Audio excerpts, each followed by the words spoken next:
మనందరికీ తెలిసిన విషయమే. శ్రీకృష్ణదేవరాయల ఆస్థానంలో అష్టదిగ్గజ కవులు ఉండేవారు. అష్టదిగ్గజ కవుల సభను బోన విజయం అని పిలుచుకుంటాం. ఆ బోన విజయంలో జరిగిన ఒక మంచి సంఘటనను తెలపడానికి వస్తున్నారు 7వ తరగతి బాలురు.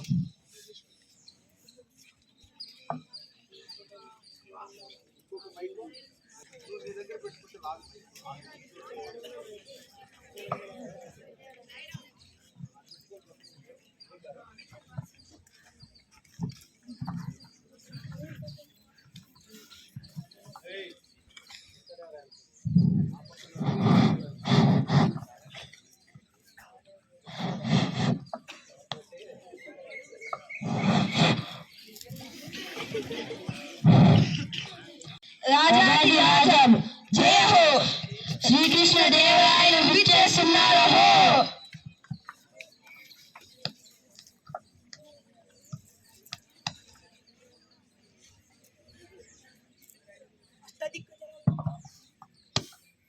అష్టదిగ్గజలారా, నిన్న మిమ్మల్ని నేను ఒక ప్రశ్న అడిగాను, గుర్తుందా?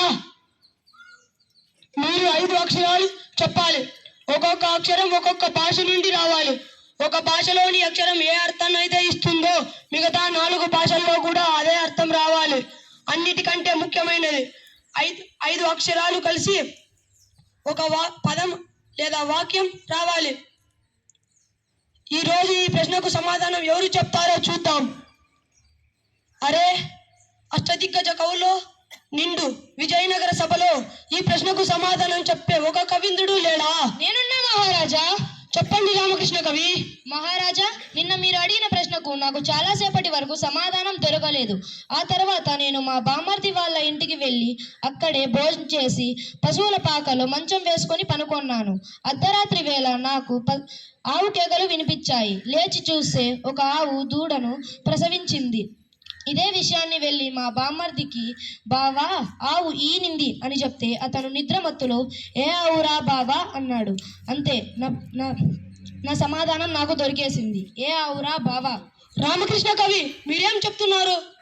మహారాజా, మీరు ఇక్కడ గమనిస్తే 5 అక్షరాలు ఉన్నాయి. ఏ ఆవు రా బా వా.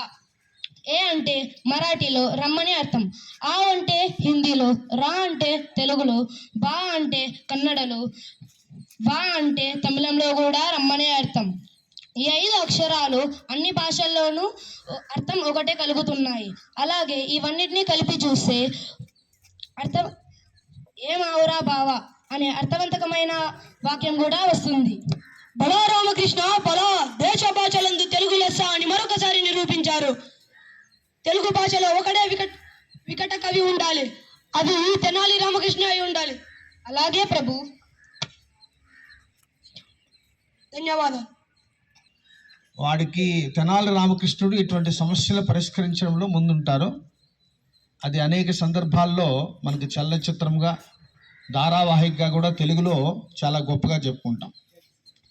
అయితే ఇది ఒక చిన్న సందర్భం, మరి జరిగిందో లేదో మనకు ఆధారాలు లేవు, కానీ ఇది చాలా ప్రాచుర్యంలో ఉన్నది.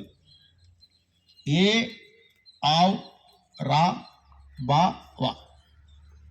ఒక్కొక్క తెలుగు భాషకు ఉన్నటువంటి గొప్పతనం ఏంటంటే, ఏ ప్రపంచంలో ఏ భాషలో ఉన్నటువంటి పదాలనైనా తనలో ఇముడ్చుకోగలిగినటువంటి శక్తి తెలుగు భాషకు ఉన్నది.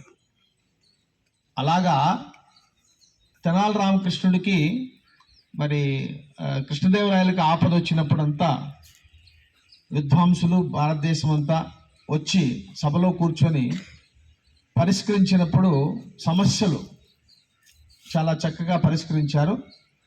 రాయలయారి యొక్క ప్రీతి పాత్రను పొందాడు. ఆ సందర్భంగా ఒక చిన్న సంఘటన జరిగింది.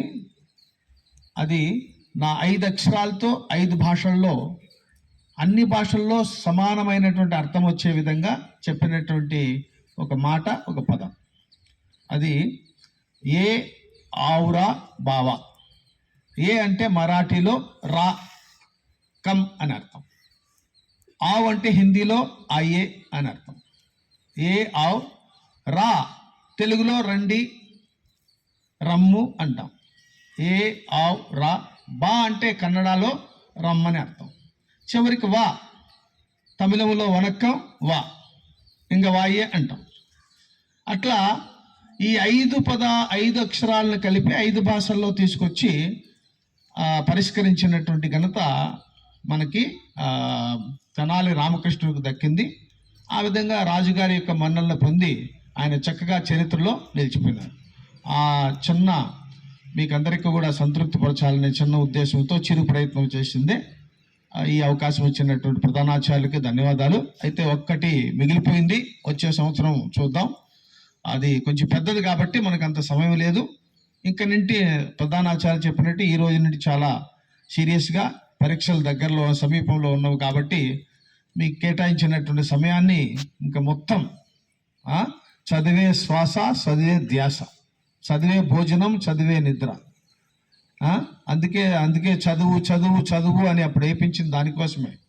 నువ్వు ఎదిగేలా చదువు, చదువు చదువు చదువు, నువ్వు ఎదిగేలా చదువు, మా తల్లిదండ్రులు తల పైకెత్తేట్టుగా చదువు. కాబట్టి ఆ విధంగా ఈ రోజు నుండి చదువుతారని ఆశిస్తూ ధన్యవాదాలు తెలుపుకుంటున్నాను.